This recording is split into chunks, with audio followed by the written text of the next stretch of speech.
like I'm safe and sound. Why does it have to be that way? Every single day I feel this way. My heart froze, my shit ice cold, Trey Young.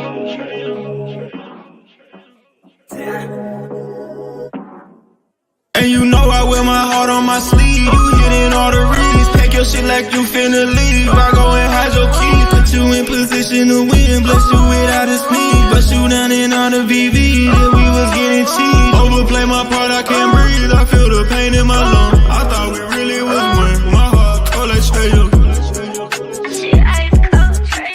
Overplay my part, I can't breathe. I feel the pain in my lungs. I thought we really was one. My heart cold like Trey Young. Shit ice cold, Trey Young.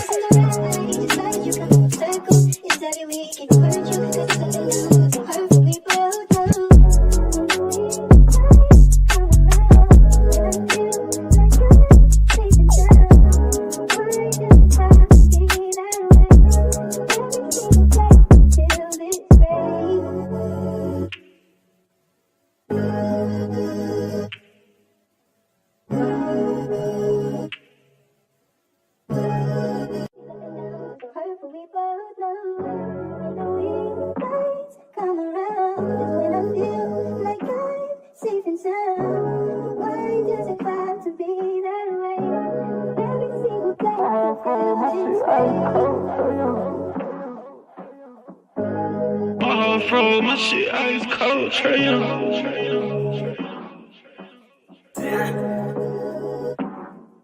And you know I wear my heart on my sleeve. You hitting all the reads. Pack your shit like you finna leave. I go and hide your keys. Put you in position to win. Bless you without a speed. Bust you down in all the VV. Yeah, we was getting cheap. Overplay my part, I can't breathe. I feel the pain in my lungs. I thought we really was one. My heart cold like Trey Young.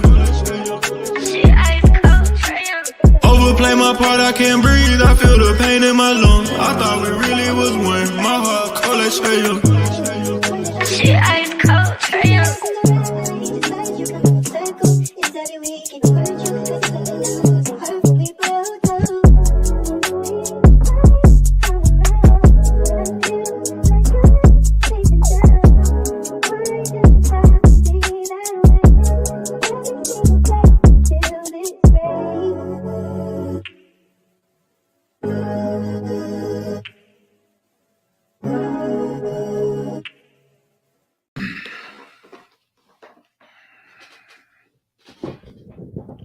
What's good? What's good? What's good, family? It's your dog in the building, man.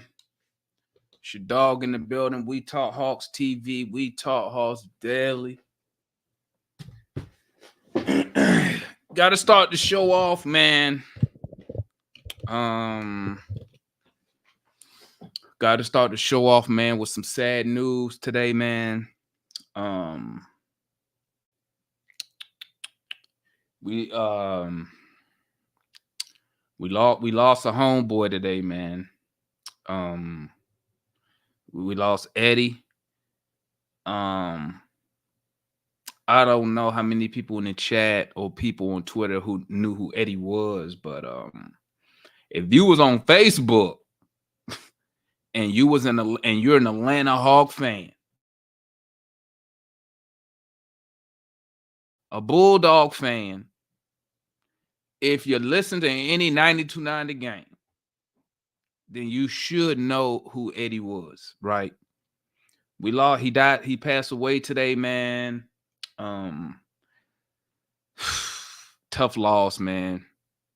Tough loss. Eddie, man, listen.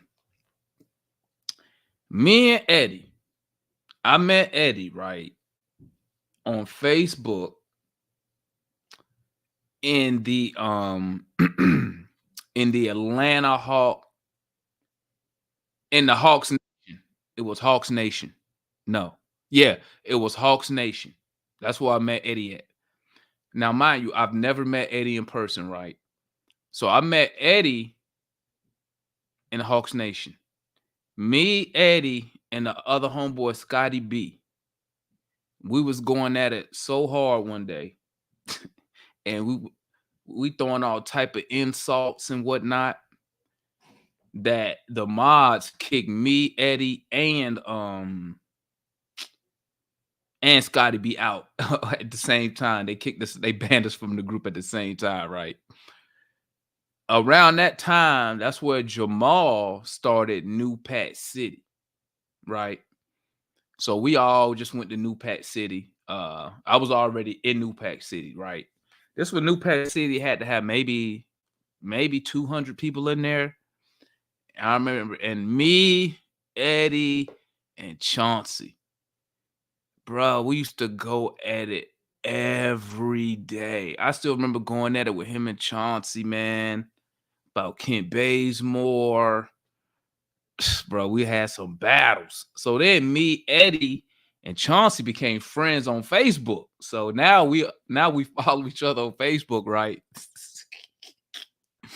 And bro, I'm gonna tell you the funniest shit, bro, was during the presidential election, right? Oh my God. Listen, man, listen. Eddie kept calling me what he kept telling? Oh, because I kept calling out like Kamala Harris and stuff like that. And Eddie be like, "You a sellout, you a sellout, you a coon, you a sellout, you a coon," and all that. What's up, my son? Yeah, go look downstairs. What box? I told you a box. I don't have a box of hot chips. I got you some hot chips though. Go look, see if you like those. But listen, so we used to go back and forth on politics and whatnot, right?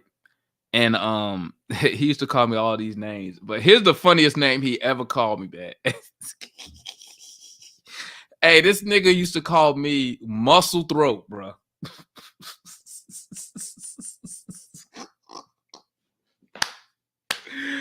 Oh man, listen. Me and Eddie used to go so hard on our main Facebook pages, not the groups, but on our page. We used to go so hard at each other, like we would call each other all type of shit, right? That people used to hit me up, like people I grew up with, they used to hit me up and be like, "Hey, yo, hey Tony, hey, who's this Eddie guy? Why is he saying all that shit, man? Well, you got beef? You got beef or something?" I was like, "No, man, that's just the way me and Eddie go back and forth."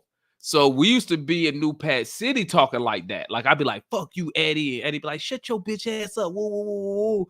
And then random people in the group would try to hop in the discussion that me and Eddie just go back and forth. Random people used to hop in there and try to get in the discussion. Man, Eddie used to curse their ass out, bro. Eddie be like, "Who the fuck is you? You don't know me." Woo, woo, woo, woo. And this is the last thing I'm gonna say about Eddie, man. I'm gonna bring up everybody. People be talking about me, right? Always walking around with my shirt off. This nigga Eddie, I'm gonna tell you two things that's gonna happen when he go live. He ain't gonna have on a shirt, and he gonna be this close in the camera. He always had the camera so damn close to his face, like his whole face take up the whole camera. I used to be like, "Why are you so close to the camera, Eddie? Back up and put a shirt on, bro." Like, hey, if y'all don't know who Eddie is, if you go on the channel, right? If you get on the channel and you go back to last year this time, last year this time, when we played the Celtics in the playoffs, I did interview. I did Eddie and I did Matt. Eddie, Matt. I think it might have been one more person, but that's Eddie's by itself. Me and him just. He basically give me his opinion if we could beat the Celtics. And here for real, here's the last thing. Hey, Eddie this dude ride or die for Trae Young, bro. Bro, he will go down with the Trae Young ship, bro. Every day, if you go in there and you say something about Trae Young, Eddie be right there ready to shut that shit down, man. That shit was crazy, dog. Eddie. Yep, but we lost him today, gang. We lost him, man. We lost my guy today, man. And other people's homie, man. You know, he was a father, man. Kids, wife. So, you know, that's a tough loss, man, which is crazy, man. That it just shows you like this just for me, right? Like, I probably have at this point, no joke. At this point, I probably have the same amount of friends in the state of Georgia than I do in Virginia. And the funniest thing is, I've only met like three of y'all in person. I met Mike, I met Dre, I met Clifford. I think that's it. No, I met DeMario at the game. Who else? That might have been it. Oh no, Derek $1 met him at the game. And I just say that to say, man, like, it's crazy how like sports really can bring people together. Like that shit, it's crazy when you really sit there and think about it, man. But I don't drink, but I'm sipping on some tea, and also I'm in the garage, so I'm blowing big for the homie Eddie. You feel me? We blowing big tonight. You feel me? We got the homies in the building. Tap in with me. R.I.P. Eddie, man. That was a big loss. That was a big loss for me, man. Me and him go back and forth on my main page where people would come at me. People would come at me and be like, "Yo, you all right?" Like him and I really went at it. But like you said, man, the biggest loss I thought about is his family. He would always take pictures with just the gang of his family, and it's a big loss. Yeah, man. Yeah, it's real tough on how, I don't know if you've seen actually saw, I think one of his older cousins put out how he actually passed away. Mm-hmm. You want to say, he loved that driving that truck. Have him just run off the road and flip his truck. I'm not sure what caused it. Obviously, that probably will never get put out. But you know how he loved that truck, and for him to die in that truck, and how many times he would go live, mad as hell, doing a breakdown. Man, that was his best debate. When he was mad, and he got sitting in that truck 4 hours, waiting on somebody to come fix that truck. That was one of his best debates. But yeah, I mean, but it's a tough profession. I mean, they drive them pretty hard, and if they trying to make times and shit, sometimes they get sleepy on the road and distracted and shit. But I'm sure he was a professional. And I'm sure it was just some crazy shit, man. Yeah, that's what I'm saying, and that's what really was kind of crazy, that he's so experienced as a driver for that to happen. And then like me and my girl on Facebook Live, not Facebook Live, I mean on just video chat, and she's like, "Man, you drive that car like you driving the truck." And I'm like, "Man, I probably should get my CDL, so probably get in the truck sometime." Then I see this the next morning, I'm like, like, man, do I really want to, get out there? But I probably do need a career move, and it's probably best if I do. But it just makes you think, or makes you be more careful. Hey, Damon, another thing that I thought about when you were talking was y'all going back and forth. He was called 2 pages for a reason. He got banned so many times from Facebook. He had to make I have 30 of his friends' accounts. He got like 20 pages, man. Bro, it's funny thing. He just cleaned them up, man, not too long ago. Eddie used to hit me. Hey, Eddie used to send me a friend request. I used to be like, bro, just another page? I used to be like, to notice him, I said, once I said something stupid, he started cussing. All right, that's it. Right. The funny thing about it, if y'all know who's on New Pack City before it got closed down, like last week, but he posted something about an ad because he what's the name, made him admin, and then he went on power trip. Yeah, me, Chunks. Yeah, he said something. Me, Chunks, smoked it. Ticket, and Linda. We got on live with man. We were cussing each other out. He was good for that. But guess what? The next day, we right back at it, like ain't that happened. And the other thing I will say is what Damon was talking about with Chauncey and Eddie and even Mike and him. They would go live on New Pack City, and that shit was so entertaining that's what got me to think of the NPC show when I first started doing that and brought all these guys on, because I was like, they're just such personalities. They just gotta do this for the fans. I was trying to get Eddie to come up here more often, man. Eddie funded the mug, man. I'm trying to tell y'all, man. Like, dude, I would talk to him after. I'd be like, Eddie, I can help you set up a better video. Like, all you gotta do is give us some time. Like, all that shit. He just That's loves what I that phone. and I Just writing always his told paper. him that, man. I said, bro, why are you not on YouTube? What are y'all doing? Get on YouTube, man. Come on. Because Eddie is one thing about Eddie is very passionate. Hey, he passionate about Trey Young, bro. Hey, if y'all get a chance, go to Atlanta Hawks home court, bro. Bro, Even his last ones are all wild. just say one thing bad about the Hawks, bro. Oh, he Eddie going will on. light your ass up, man. Yep. He call you a traitor. God dang. Why y'all always doing for the other team? Y'all won't do it for your own team. Yep. Somebody said the Tracy's lost their best. They general today. Hey, matter of fact, we were just on live together. Me, Chauncey, Foot. Yeah. Somebody else was in there. Who was it? Linda, Ticket. We was going back and forth. Eddie. It's so, man, he was really a highlight on Facebook for me, and whether I agreed with him or not, it didn't matter. It was entertaining, and like for him to be gone, man, just really hit hard. Hell no, he airballed. Tough, bro. Like one of your family members, man. Yeah, Come on, you got somebody asked about the picture. You got a picture of him? Lou Yeah, sent one. I sent you one. Just put that one up. Yeah. Just hit that present button. You've been on the Facebook in the Hawks group, Facebook group. You know who the hell it is for sure. Mm-hmm. Oh yeah, Falcons, like you said. Yeah, he loves Georgia. I'm out. Hold up 1 second. I'm gonna say something on Hawks home court real quick. I just upgraded information. I just put something out there to mine. you know if he posts anything, he getting 100 comments. Easy. I'm in a complete emotion. You cannot even be talking about Trey. You mention his name, he going at you. Right. Easy. Yeah. Man, it's RP the homie Eddie, bro. Yeah, and he wasn't scared to talk about other things. It wasn't just sports that he would debate. I mean, it was everything. He did a lot, especially like the fantasy drafts of football and basketball. He put all that stuff together and managed it too, and paid everybody out on time. Yep. He did a lot of stuff. Yeah. The thing is I went back and forth because My bad, y'all. My bad. I'm at work. Sorry. I mean, you good? Don't worry about it, bro.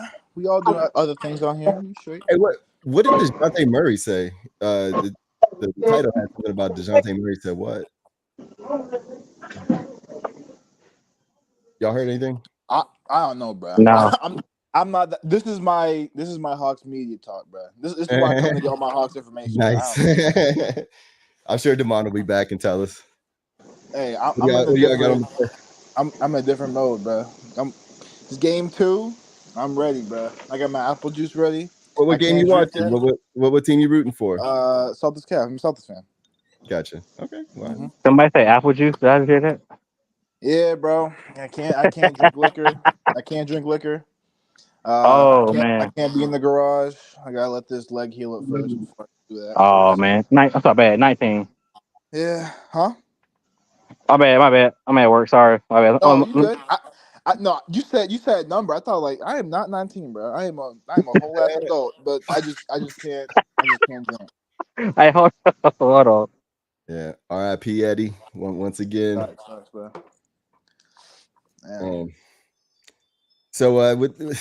So Minnesota's just that good, huh? As long as they take out Denver for me, I'm happy, bro. That's my criteria for Denver. As long as Minnesota takes out Denver for me, I'm happy. So that's it. I'm confident we can beat Minnesota. So I'm not really worried about Minnesota.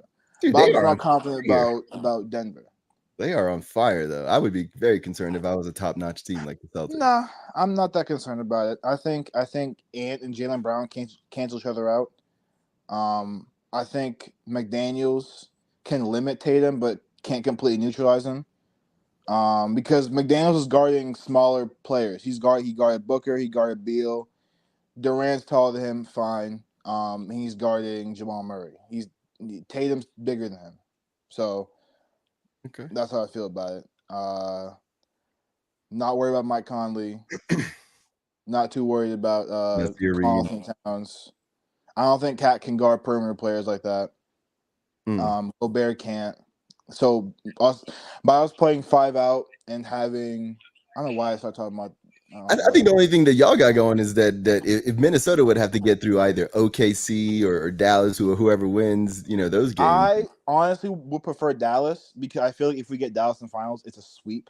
Yeah, of course. Dallas is a scrub team. They just hot right now. So I would prefer Dallas, but anyone but Denver is my opinion. Right now. Yeah. I don't want y'all aren't going to win, right? There's going to be something y'all do that stops. No. I think we're going to win.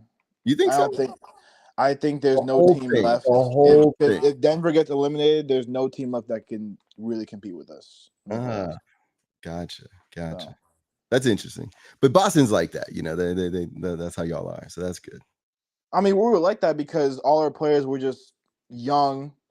Like I'm talking about like 18, 19, 20, 21 and just were extremely good for their age.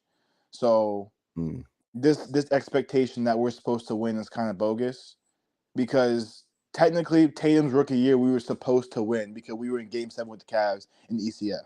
So and then just by that off his rookie year, we've had absorbent standards.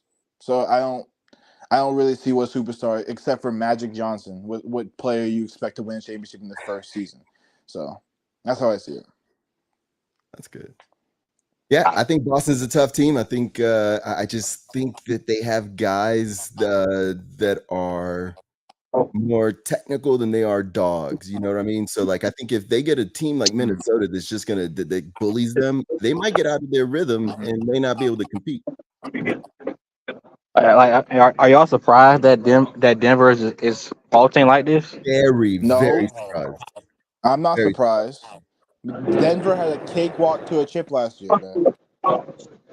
This is probably one of the biggest games in Denver franchise is tonight. Yeah, if they go down 3-0.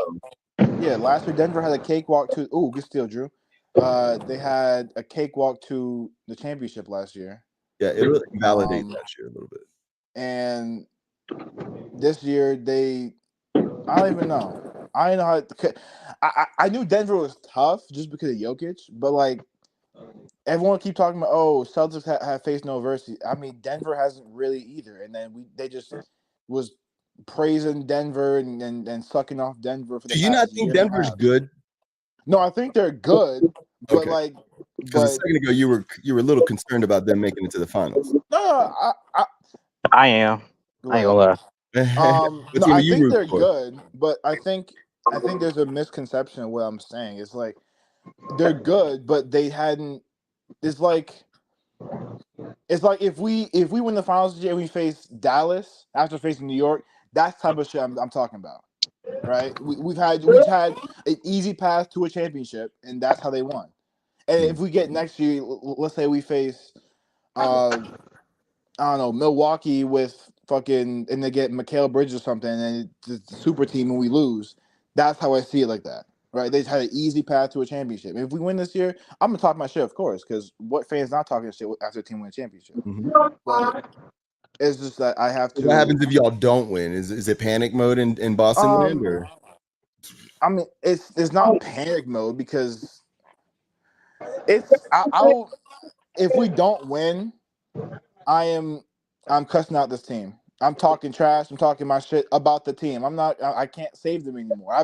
Does that mean if they win in the hold on? Does that mean if they lose in the championship game, or if they lose in the if they lose regardless? If they lose regardless, I think we're better than Minnesota. I think we're better than OKC. I think we're better than Dallas. We're not better than Denver, and Denver about to lose. So there's really no excuse not to win. So if we don't win, I can yell at my team and cuss my team as much as I feel like, but they're still my team. Right. But I am more confident we're going to win than we're not going to win. What would you think would it be a missing piece or would it then be, okay, we don't have enough dogs on our team? Would it be like a complete, let's rearrange some shit? I don't know, because this team is constructed really well. So there's really no excuse. I don't see a player out there that's this is the missing piece to our shape. This team is perfectly constructed. So if they play well or not. Like Cam didn't play well in game 1, we still dropped 120 and blow them out by 25.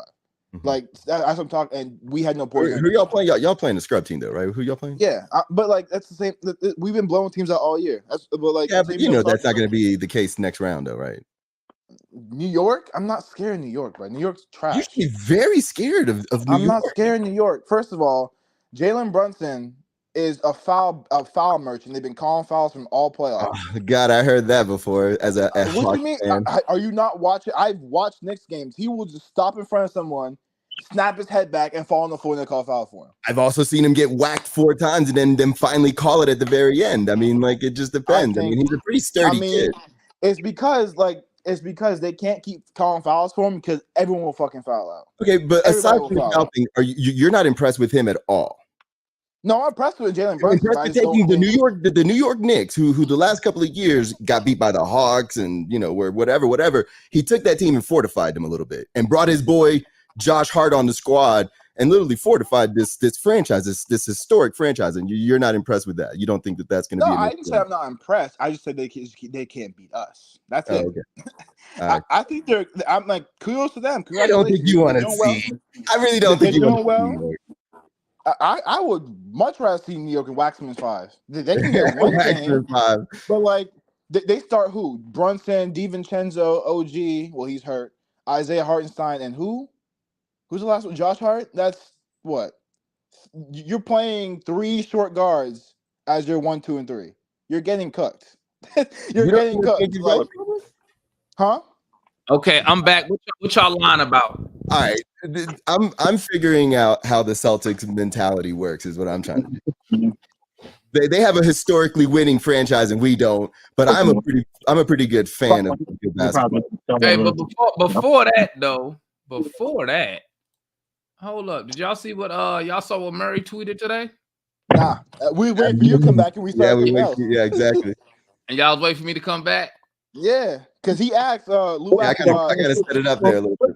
Okay, let's go pull up the tweet. Oh, there it go right there. Let's pull up the tweet. Let's see what he's the vocal leader or not. That's not his job. He needs to be one of the main targets on this team. There we go. Ooh. Y'all see that? Y'all see what he said? Wait. No, let's see what he said. Hold up. Now look. Murray said it's right here. It's let me just click on it. I'm tripping. It's crazy how coaches get blamed before the players. I think that's brilliant. Do we agree? Do we agree or we disagree with that? I agree. I 100% agree. Yep.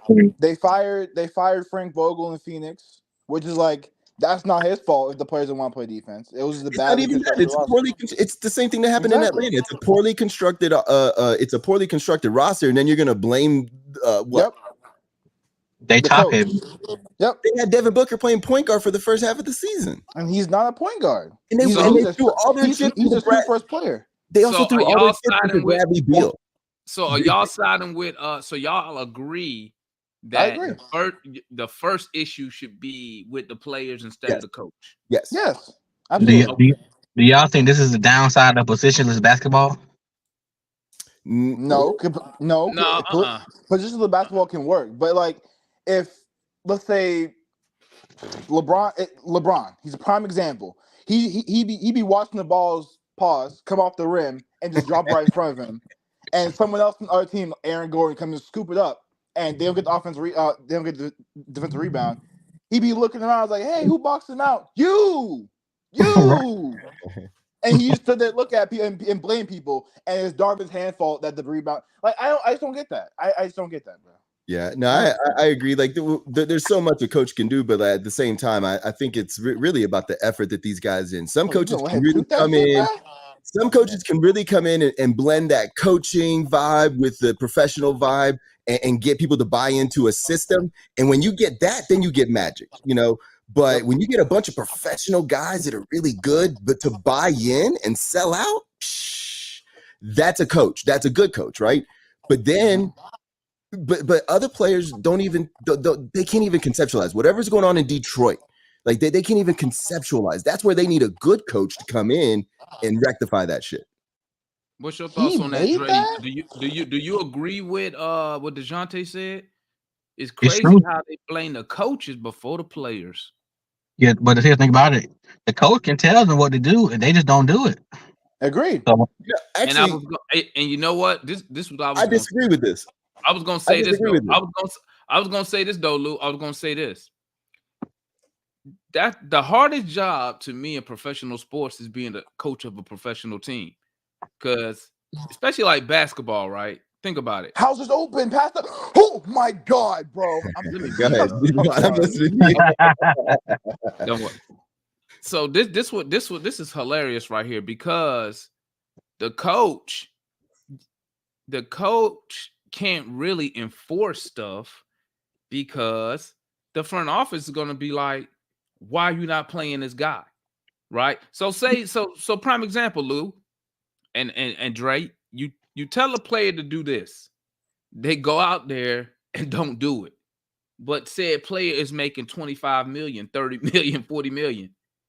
The coach can't really bench him because the front office is going to come do what? Override anything he do anyway, because they're going to be like, why is my 25, 30 million, 40 million dollar dude not playing? And how the coach talk about something? Well, it makes sense, but the coach be like, he don't want to play no defense. wasn't it the same thing that happened to Jabari Parker or something like that? And, like I think the coach told him, like, bro, it was maybe another dude, but like he said, like, I can't play you because they paying the guy 25 million. They need him to get those minutes so to validate that contract or something to that nature. He told that to Emmanuel Mudiay.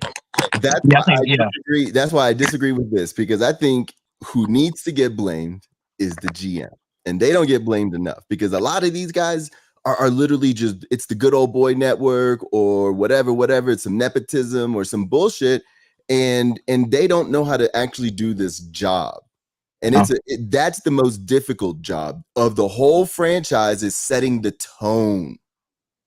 And that's who doesn't get blamed enough. So who you think? And we got John in the building. What's good, John? What's going on? What I was about to say was let's look at Milwaukee, right? They fired Bud, who's their only. We got Ticket in the building. Who's their only championship coach? My rival. Since what? Kareem Abdul-Jabbar, the last time they won a championship. Yep. So you fire the championship coach, but then you go hire a coach who's never won a champion. Well, excuse me, he got one championship 2008, but has failed in every other job he's had. So that falls on who? Does that fall on the front office, or does that fall on the player? The thing is, like, you can tell if a coach is a good player coach. behind that. What team are you talking about? about? If a coach is a good enough coach, like there's ranges, right? Like if you're a competent coach in the NBA, you can get a good team of veterans to win a lot of games. It's been proven over and over with Mike Fratello and these other people that just get thrown around all the time. Hubie Brown, whatever. If you know basketball, and you can implement it, right? That's your thing. But at the same time, there's coaches out there that are ex-players and maybe are very good at what they do, but can't explain it. You know, so to me, coaching, I guess, is a fine art in itself. But there's a lot of good coaches out there that get blamed because basketball is drafting. You got to draft the right player. You got to keep all these players happy and build and buying in. You know, the infrastructure's got to be there. The history's got to be there. The advertisement's got to be there. And that's why I said you need to have your coach and GM have to be on the same sheet of music. What I think. Exactly. That's why it's better. Can I insert here for just a second? And I need to ask this question. Mute somebody. Would you give Tyronn Lue credit for Cleveland's championship? No, it's obviously LeBron. I mean, did he did he didn't fuck it up? Did he make a difference in them winning if they would have kept David Blatt instead? I think so. This is where the player side of winning championships factors in, and not the coaching side. Because I was going to say to you guys' discussion and that it's not an exact science, but it does help to have foundation as far as the front office, people who know what they're doing in basketball, to put people together. Okay. Mm-hmm. Sometimes the general manager sets the tone. Sometimes it's the players that set the tone. Okay. Sometimes it's the owner. And sometimes but you have a lot of owners that the basketball team is nothing more than a tax write-off or a toy, and they are not involved at all. They assign someone to handle the business, and they get out of the way, and you don't see them until the trophy ceremony, just like in football. So it's not, I can't say, and you know, in thinking about your question, I cannot say it's one or the other as a recipe for championships. One thing I can say, whatever it is that we did wrong. I'm gonna say that we've done it wrong, horrendously wrong. Hey, we got real quick, we got Jamal in the building, Marquise. What up? What's up, Archie Jamal? in the building. Oh, that's okay. What's up? Yeah. What's up, real quick. I don't know if Jamal and John wanted to say anything, some words about Eddie real quick. We did it at the beginning, but I know y'all tapping in a little late. I'm a little lit right now because, you know, I was down there in the garage smoking for the homeboy Eddie. So it took a long time to get back, Doug. I'm lit right now. Man. I'm lit right now. So go ahead. I don't know, John, Jamal, if y'all want to say something about Eddie real quick before we go back to talking about Dejounte's tweets. Yeah, bro. Yeah, real quick, man. I just want to say, man, RIP Eddie, bro. You know, we all know Eddie. We all know what he was about, man. Whether you agree with him or not, man, it was a real dude, man. And about himself. What he was gonna do, he was gonna make sure he got his point across. You know what I'm saying? Like he didn't care offended nobody. He didn't care, you know, who feelings they hurt. It's all about, you know what I'm saying, the real with him, man. So RIP. It ain't gonna be the same, bro. Atlanta sports, Facebook, it ain't gonna be the same, man. Yep. I agree, man. This is a big loss. It's a really big if y'all loss. didn't know, Eddie used to call up 92.9 the game too. Yeah, he called them the carpetbaggers. And he got he got them all fired up. What's the show where he did the theme song? He did a theme song for one of them too. Andy and Randy at one point. Yeah. John, you got anything you want to add on that, John? You want to say on that topic? Eddie, man, it's crazy because I've never met the man. I have never met the man in person.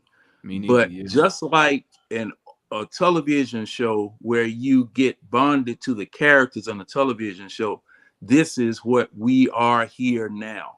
Because we can interact and be face to face with one another. This is just as good as us sitting down talking or whatever. But I would have loved to have met him face to face because he and I, we used to go all around, and he had told me to come. I was telling him I was going to come down there to Dublin. Come on, man, I treat you like a king. Come on down. And I kept putting it off, and and I am so angry now that I did. You know, there were a couple of people that I had interacted with here, as well as my partner on my stream that I did go and see him because I had business in that area. But, you know, Eddie was that lit match that you threw in a powder keg. Boom! You knew it went boom. Yeah. And you knew when you threw that match in there and you were in there, you were going to get some of it. Just the only thing you had to do. The only thing you had to do was be tough enough to go back with him, because I used to see him, Demond, yeah, I used to see him, Demond, and Chauncey going at it or whatever. I would jump in for a minute or two, but thing is that I didn't understand the dynamic. So one thing that I try to do when I'm discussing things with people is deal with the facts or whatever. But they had pulled out the nuclear artillery. They had started dropping H bombs, and I said, well, look, I need to find some shelter. You can't come in that week. You got y'all think the Trey Kendrick shit is bad? When Eddie and them used to go at each other, it was knives out. Yeah, and the thing about it was that me not knowing the temperature of the room or the temperature of the conversation, I just would, kind of ease off or whatever and just let them go at it. But, he and I, we got into some real Pier 6s, knockdown, drag out battles about religious philosophy, politics, things of that sort. And the family, as you guys were saying, my sincere and heartfelt condolences go out to the family, because I know this was it was a tough blow to me to take, just waking up, seeing that on Facebook. And as a matter of fact, I didn't know whether it was real or not. Exactly. I thought this was another one of them, just, you guys just going at each other, because, I know that when you guys start posting, you'll put other folk heads on top of folk that don't belong on the head and all that type of stuff. And I go, oh, Lord have mercy. It just be all kind of craziness going on. I was hoping it was that. After reading the comments, after reading the comments, I knew that something definitely devastating had taken place. And as you guys say, a big chunk has been lost out of each of us by knowing this man as well as we do. Whether we met him or not, this medium made him alive, as far as we all were concerned. Just like we were with him, and I've been going through all of the things that he's posted and the videos that you guys have done and whatever. And I said, man, like my dad used to say, this man was a horse. He was a hawk. Yeah. Fiery too. Yup.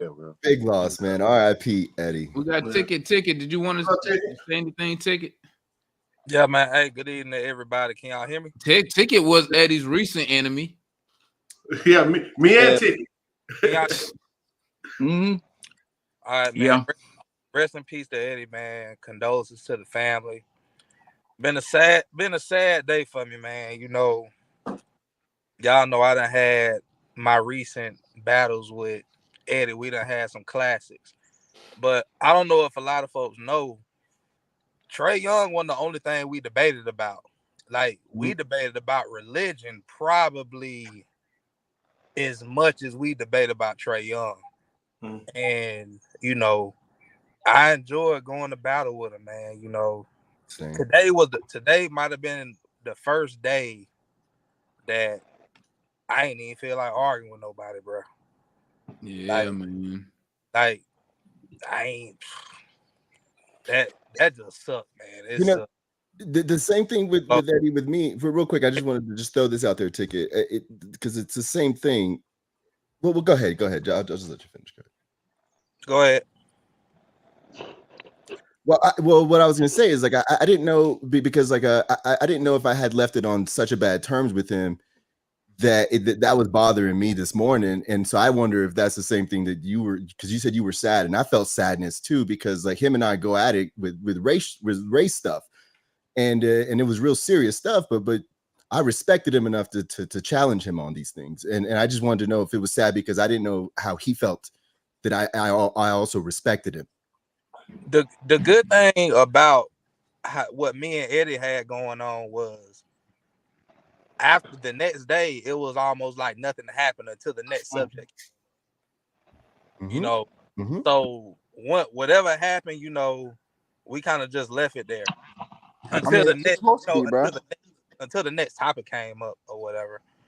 But the thing about Eddie, he wasn't the type to like take stuff personal. He wasn't really like the most. I could go at it with Eddie like that because I knew he wasn't like sensitive. I knew he wasn't afraid of no smoke. or anything like that. That's the one thing I always respected about him. So that's one of the reasons why I was comfortable with, debating him about other topics outside the Hawks. And he always had some good points. His delivery was acquired taste, but that also forced me to be a better person when it came to debating. So he, iron sharpens iron, and that's one of the main pieces of content with not only the groups, but We Talk Hawks. So you can't be sensitive, and I think Eddie was like exhibit A of what you got to be if you want to be able to survive on these platforms on a daily basis. That's fact. Eddie if I can add to that real quick, like the last thing for Jamal shut the NPC down, we were going at it on the live, right? So we talking the very damn next day, and then happened. And that's one thing about it, it's whatever anybody said. We look at it, all right, man. We on to the next thing. Nobody took it personal because it's not personal.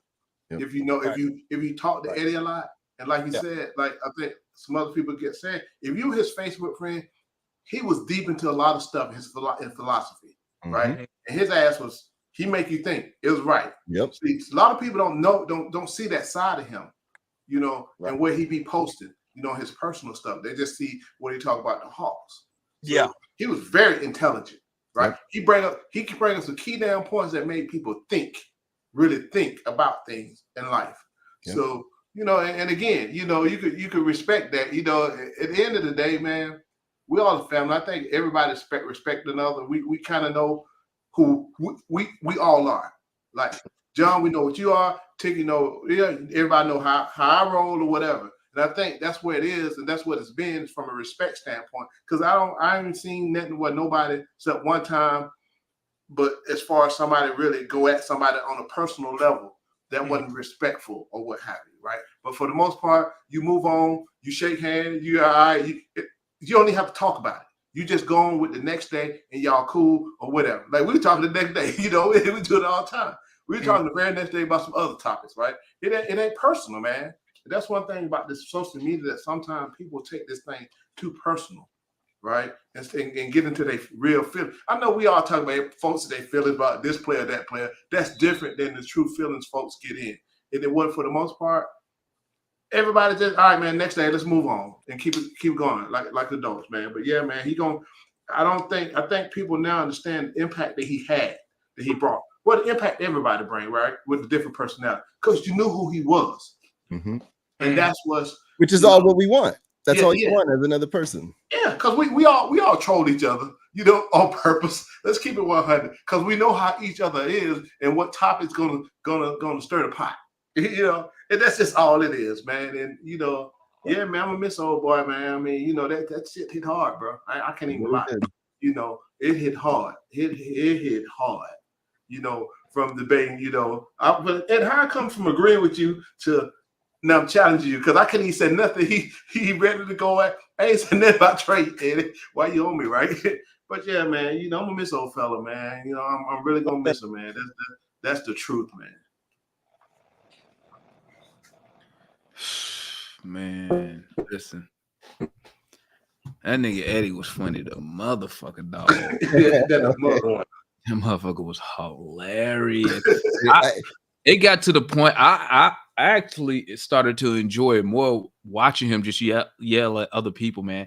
I enjoy watching him and Ticket go at it. Like I would go in Atlanta home court. As soon as I see Ticket say something, I go straight to the comment. I said, I know Eddie already said some shit. or Eddie would post something in there. What Eddie said, I was reading what he said the other day. He was like, y'all, basically he was saying we give other teams passes except our own players, and we be shitting on our own team. But yeah, man, I'm gonna miss Eddie, man. Me and Eddie, man, bro. Me and Eddie had some battles, bro. Especially during the presidential election. Me and Eddie was going at it, bro. Like every day, like And like I was telling y'all earlier, man, like to the point, my own friends from Virginia was like, hey, because all my friends in Virginia call me Tony. They was like, Tony, who this Eddie dude? You good? We got a problem? I'm like, nah, man. They don't understand. What he used to call you, muscle throat? Yeah, muscle throat. Hey, Mike was saying that he did offer to fight him, and I will say there's been a couple times when him and I have gotten into it where I've had to give him my address in Denver. Bro, the like, funniest one, Eddie. Eddie just said on the live last week, he said he want to come see me. Yeah, the funniest thing, bro. The funniest thing. I don't know if y'all have Scotty B as a friend, right? But Scott, bro, when we got kicked out of Hawks Nation, bruh, him and Scotty B was like, where you stay at? I'm coming to your house right now. Yeah, that's what I'm saying. He's definitely down. I was like, oh, no. I was like, man, y'all taking this way too serious now. Hey, it was like, where you at? I was like, I'm in Georgia. Man, that was yeah. I mean, it's funny now because they didn't end up doing nothing, right? But man, I was like, hold up, man, y'all taking this shit away. Because matter of fact, when we got kicked out, Jamal had already started New Pat City. I was already in New Pat City at the time. So I just went over there. Then Eddie came over there, man. But that was so hilarious. I was like, bro, they taking this shit way too serious, man. Like, they were like, I'm going to shoot you. I was like, God dang. That shit was wild, man. But yeah, rest up to my nigga Eddie, man. Allegedly. That's a bad loss, bro. Bad loss. Nothing worse than the ones you don't expect. You feel me? So I mean, yeah, man. Then real shit. Really, can you really ever prepare for death? I mean, it don't change the feeling. I don't care if they die instantly or they did. They just withering away, man. That shit still gonna hit you the same. You feel me? In my opinion, I know everybody agrees. The finality of the situation, man. Yeah, man. It's boom. And I mean, when you realize that it's boom, next day, it's over. That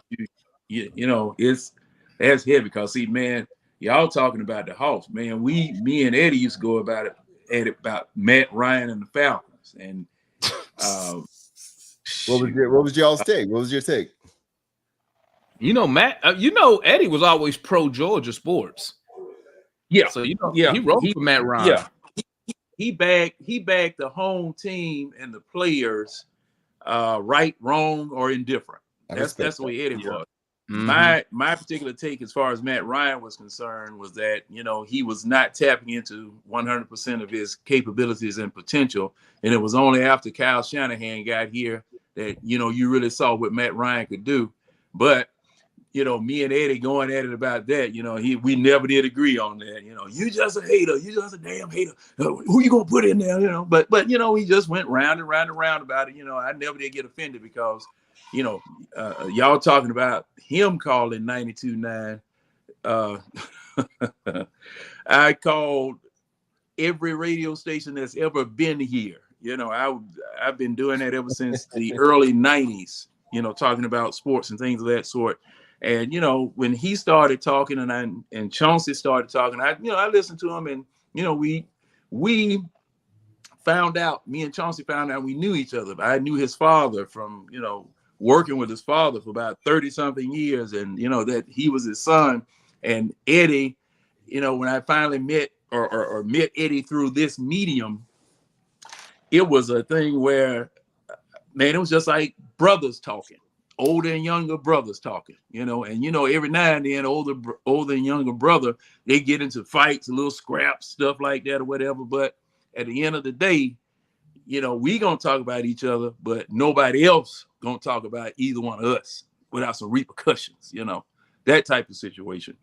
And man, I'm telling you, like I said, this is gonna be a chunk that's gonna be missing out of me for a minute, because of the impression that he made upon me and everyone else that encountered him. He made a very, very strong impression.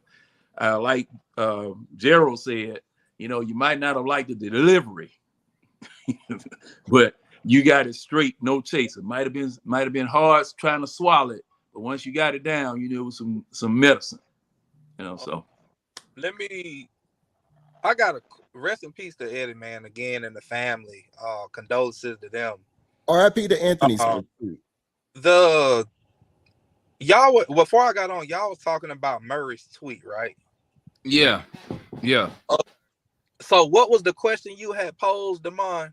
Because I had cut out when who's more to blame? Do you agree with? Matter of fact, let's pull the tweet back up. Mm-hmm. Basically, do you agree with that tweet? Do you agree with Murray? Absolutely. Yep. The only way I would disagree is to blame the GM instead. Yeah. Well, when do the players get the blame then? When do you blame players? The reason why if it's the player's fault. Hold on, Lou. The reason why it's always going to be primarily on the players. Because the coach, the GM, and the owner, they are never tangibly responsible for the result on the floor. Only the players can tangibly can affect the game. Now the coach can influence the game with the scheme, but the players still have to execute to a certain degree to get a desired result. The coach can have the perfect scheme, the perfect game plan, and players get hurt. A player could, heaven forbid, a player could get hurt, or the player just ain't got it that day, or they was at Magic City the night before. You never know what was going on.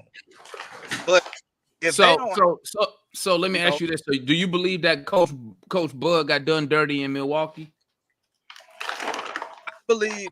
I believe Coach. Are you from a? Oh, we can't hear you because of the... Hold on, somebody got some noise. Go ahead, Ticket.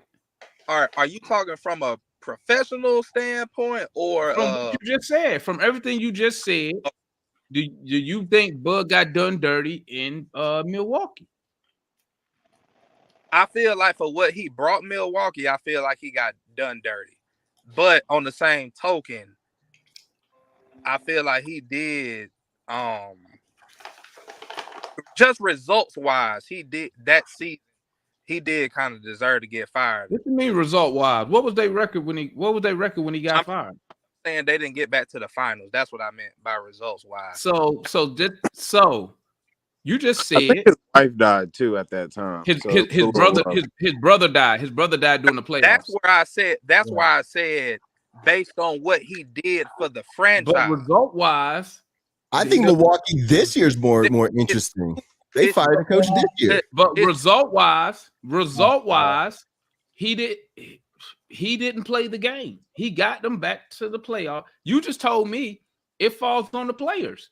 No, it does, but I'm telling you, it's one thing about us talking about what should happen, and then we know how the politics is ran. Though. Okay, well, what about who do you blame Milwaukee season on this year? They just had a first season exit. Hold on, Luke. Say what? Ticket. What about Adrian Griffin? You think he got done dirty by the Bucks? I do. Because results wise, he didn't deserve to get fired. Okay. He didn't like Spain. He didn't like the brother. The players had that was ridiculous. Unless it's something that we don't know happened, based on what we. And that's a strong possibility. Isn't it the brother of Giannis? He didn't like his antics. Say it again. Isn't the story out there that Adrian Griffin didn't like Giannis Antetokounmpo? You talking about Damascus? Whatever the reason was, they were winning. The results were there, and as far as we know, he did no single offense that would automatically cost him his job. Like he didn't pull like a Udoka or something like that. So I still don't understand why the players can say I don't like a person, even if you got the best record in the league. This guy gotta go. That's ridiculous. You agree, Jamal? Agree. You agree with what Ticket's saying? Jamal froze? Or am I tripping? Yeah, he froze. I think he might have froze. But Okay, let me. I thought he was listening intently. But Damon, what I was Okay. trying to say, Damon. I heard that, Lou. What I was trying to say was about talking about Bud. There was what I was trying to say about Bud was there's a relationship side, and then there's just a straight professional side as well. That's why I answered it contradictively, because depending on what lens you look at it, so that dictates the answer. So if we're looking at results, Ticket, do you feel that Nate McMillan got done dirty by the Hawks? No. Why? Result wise, he never got back to the Eastern Conference Finals. I mean, Nate had some stubborn issues as well. Well, I mean, y'all know I was a Nate guy. He was, I don't want to say this. In this with the players, you got to be a player's coach in order to save employment. Wait a minute. A Ticket, is Thibodeau a player's coach? There's always exceptions to the rule, John. No. I think Thibodeau is a player's coach. Now, I think Ticket, Thibodeau you is made a player's to coach. say that you got to be a player's coach. Yes. So yes. that's If not. you're a coach's player, he's a player's coach. You got to be a player's coach in today's. Well, that's your opinion. That's your opinion. I mean, I mean, the franchise players have to sign off on the employment of the coaches on each team, damn near, unless you like the Wizards. I will contend that Thibodeau is a player's coach. I don't think we understand what it is, though. He picks players that are coaches' players first, and then those players will ride or die for him, and then he'll ride or die for them. That's what happens on the court right now. They become the number 2 seed. Just because you're a disciplinarian, John, that don't mean you're not a player's coach. Exactly. Well, if you're a coach's player, differentiate the two, please. Then, if somebody's messing up, he's going to send you to another team. He's not even going to keep you on the roster. He's literally going to trade you. That's how Thibodeau works. That's an authoritarian, but question. But the two of what? Between a disciplinarian and a player's coach, so I can see, so I can formulate my because see, like you could try that again. You broke up a little bit. That might be me. He just repeated what he said before. But so you could be. But let me say this: you can be both. I think that's what I thought. Yeah. Like that's what I thought. Like Spo is probably the one exception that you would think of to where like it's my way or the highway pretty much. Like he's there to win. He ain't there to like have relationships and all that stuff, which is why, that's why LeBron wasn't used to that. Like Spo ain't go Spo from the outside looking in might be the one coach that's like, yeah, I don't think he's a player's coach. He's just there to win. So if I can add to that, that's the problem in today's NBA right now. It's the players running the problem that don't know that. And you look at, like you said, you mentioned. I don't know whether you guys can hear me now, Demond. I'm going to go out and come back in because my phone. All right, so you look at what's going on. Look at the Lakers. Right, that was ridiculous. That's because LeBron. LeBron been doing this, right? And these teams, these owners have allowed the players to run the damn teams. I was talking about in another in one of our Facebook or group, whatever. This I don't like this. These dudes soft. Let's keep it 100. They soft, right? And I want to go back to the 80s where, hey man, coaches coach, players play. Right now, it ain't the same. I think I agree with you, and I think the only team that didn't take advantage of the players running the league was the Warriors. What do you mean by that? Like they didn't, like if they had an issue, they just worked it out. Like they had more of an old school personality than the new school personality. Yes. If there was an issue, they hashed it out on their own. they collab to see. That's the new school part, is the collaboration. They collab to see how they could fix a situation, and that's why they reign supreme for so long. Yep. Yeah, they were definitely problem solving. Oh man. Yeah, like now this generation, they just want everything the easy. They want the shortcut way. They want the shortcut way out, and the shortcut when it comes to sports, the shortcut is normally the longest way to success. Yep. Well, So y'all feel that tweet by Dejounte. So y'all support that tweet. Y'all good with that tweet. Yes. What did he say? What did he say? I missed the tweet referring about not blaming the player. I'm referring to Darvin Ham, but it refers right there. Y'all see it? What are you posting? It's crazy how coaches get blamed before the players. Yes, I agree. Not totally wrong on that. But we know why that. Now I can agree with that, but there's something that I want to remind you guys of.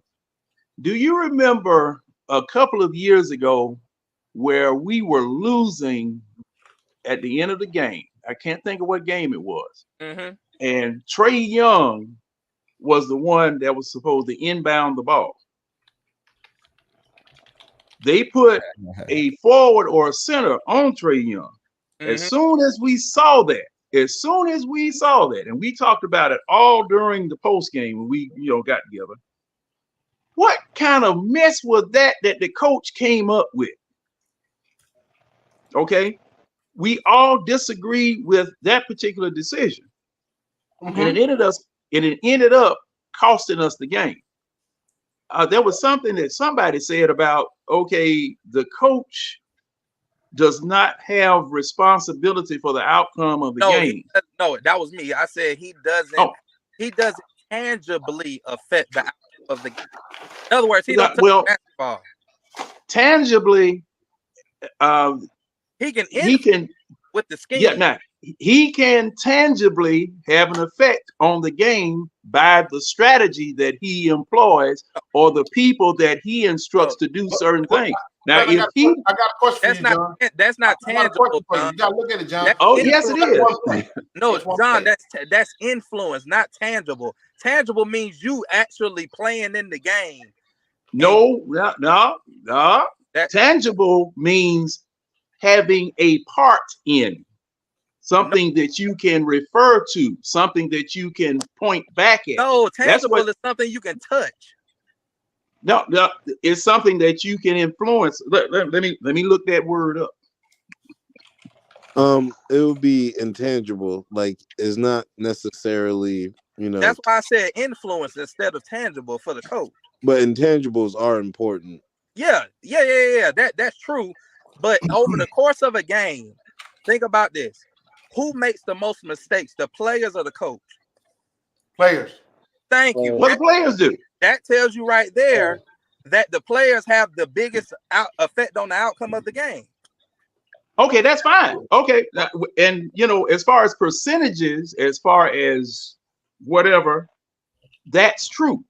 Mm-hmm. And the word now, the noun or the adjective of tangible means clear, indefinite, or real. Now, your definition did come up first, perceptible by touch, mm-hmm. but tangible also means clear, indefinite, and real, whether you touch it or not.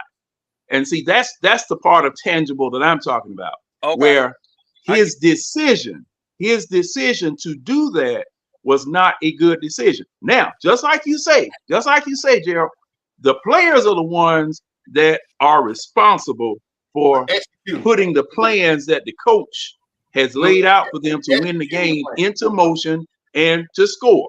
They are always the last line of quote unquote defense. That's their job.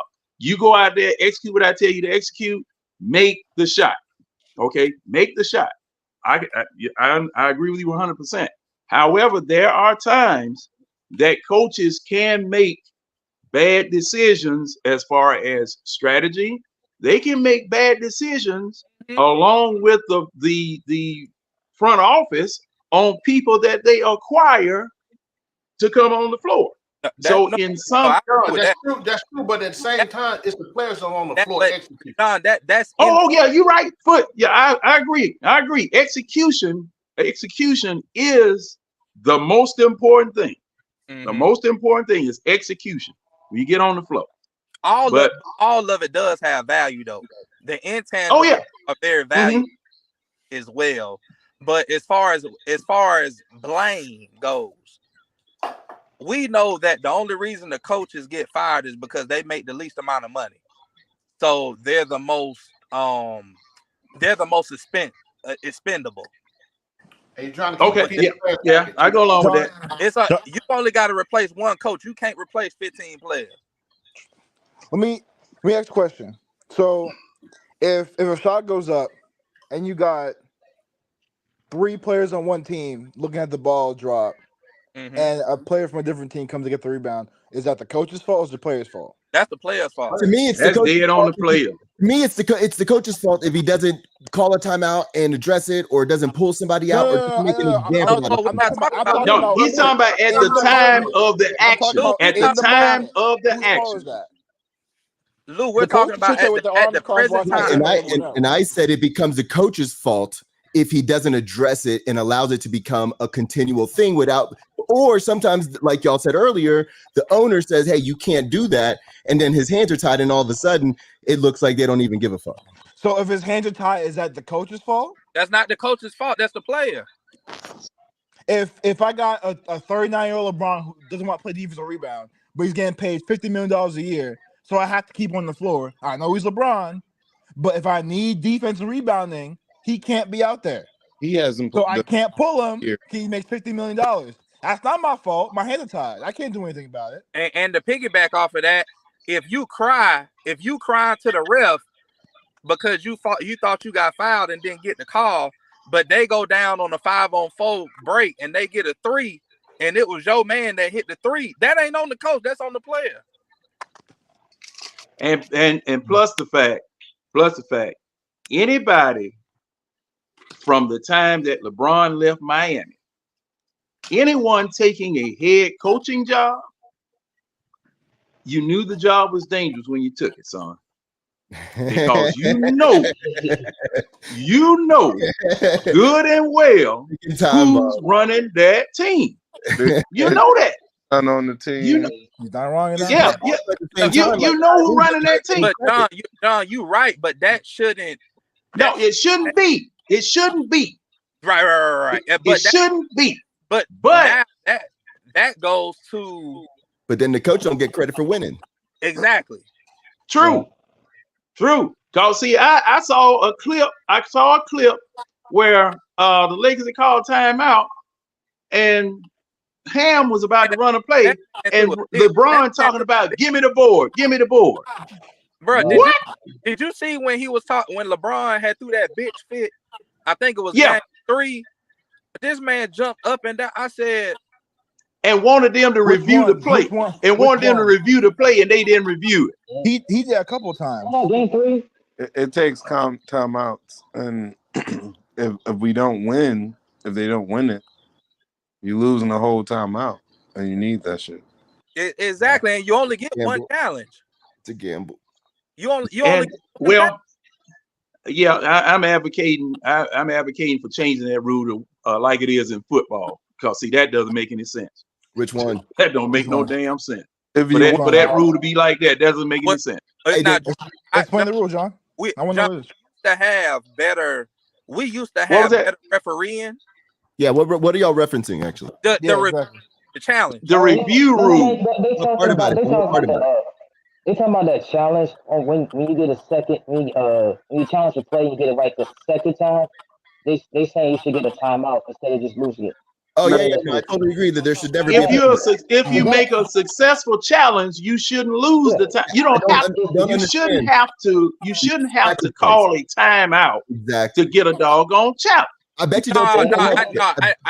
I kind of disagree with that. I feel like the challenge is more important than the timeout. You should get an extra review, an extra challenge. Well, in the NFL, if you challenge. Okay, just like in the NFL, there are a list of things that you can challenge, list of things that you can't. Okay, if you use your challenge and your challenge is successful, you don't get charged a timeout. In the NBA, you got to call a timeout in order to challenge. So you're timeout is important. And I don't like that. You can't use a challenge. That's Yeah, what John. I think I see that, but there's a lot of that's timeouts in the because NBA. of TV reasons, John. Yeah. I think because the game got to be 2.5 hours. Exactly. I think that's Do why they? it's like that. see that there you go. There you go. I'm not saying it's right, but I'm saying I think. I understand. You can't challenge a kickball, and I think that's ridiculous. That's like the most obvious one to be able to challenge. Oh my goodness! Speaking of that, y'all remember game 1 between Indy and New York late when Ricardo wanted to challenge a kickball, which was not a kickball. It was a hand, yeah. I mean, gosh, my why goodness! can't they challenge that? That should be challengeable.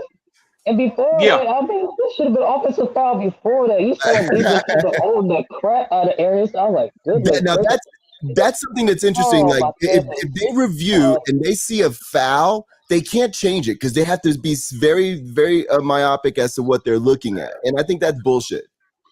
Well, I'm gonna say something. I'm gonna say something else too. That 2-minute report at the end of the game. Y'all can keep that. Y'all can keep that. Now,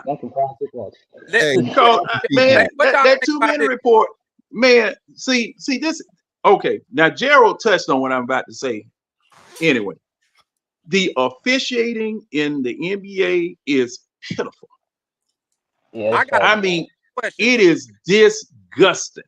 See, if I did any of that stuff, if I did any of that stuff at the park, call my brother, call the ambulance, call the police. John, let me ask you the stuff that. My fault. I mean, this is just ridiculous.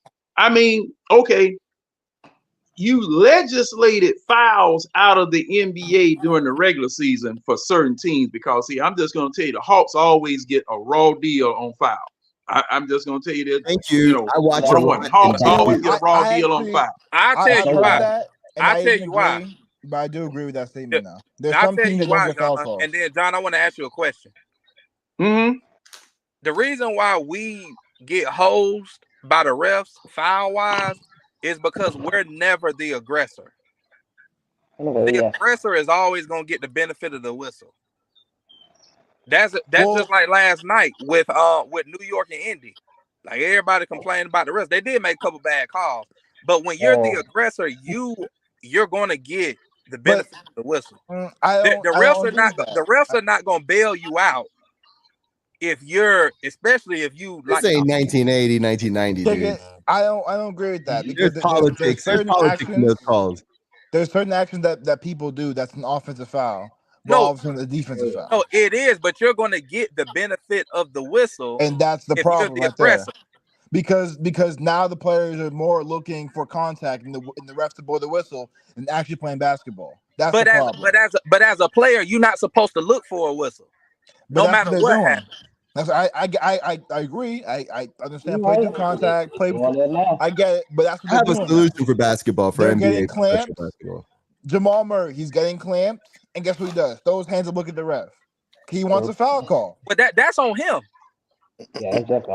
I mean, last year he would got no foul calls, so it just doubts he's not getting them. But he was a lot more. He was a lot more aggressive last year. Oh yeah. He was a lot more aggressive, and that might have to do with the injury. But John, let me ask you a question. Given the fact that we obviously have a referee pandemic, do you feel like we should have they should add an extra referee on the court? Yes. Absolutely. Well, hey, Gerald. That means you have 4 bad ones on the damn court. That means you're gonna have 4 of them out there screwing up. Because okay. Now, and the reason why I'm saying that, there were officials that I knew. Tommy Nunez, Daryl Garrettson,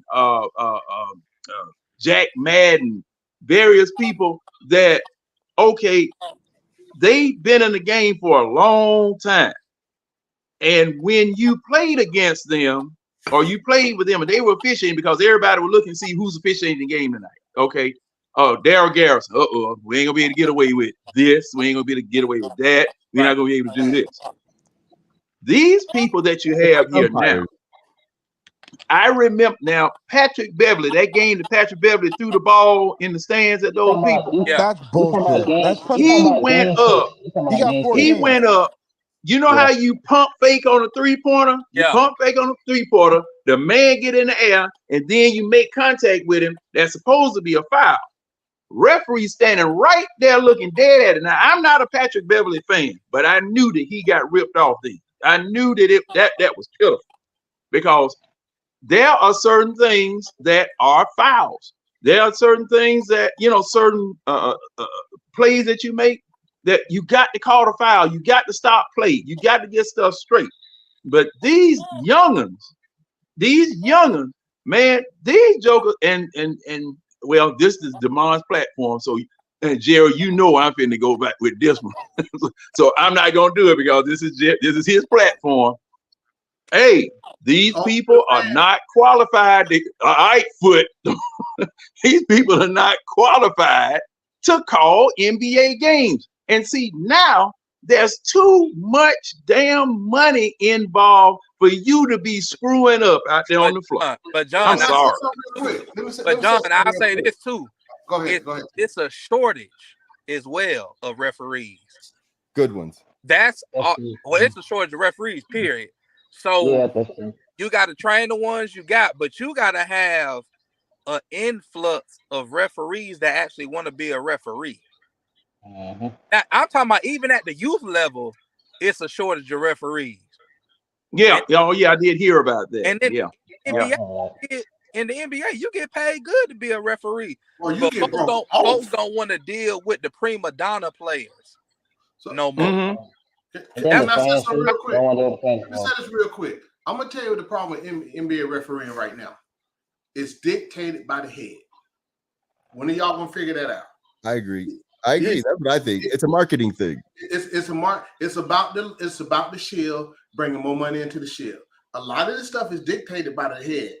Oh yeah, the bottom line. Hey, well, what's his name? The NBA. Just let me know if y'all want to hear this. What's his name told you that? Yeah. Tim Connolly told you that. Oh yeah, Carlisle said that at the yesterday. Yeah, I remember that. Yeah. Tim Donaghy told you that 2 years ago. When they tried to make him the fall guy for fixing the game. And it wasn't the only one. It was Scott Foster ass doing it. No surprise there.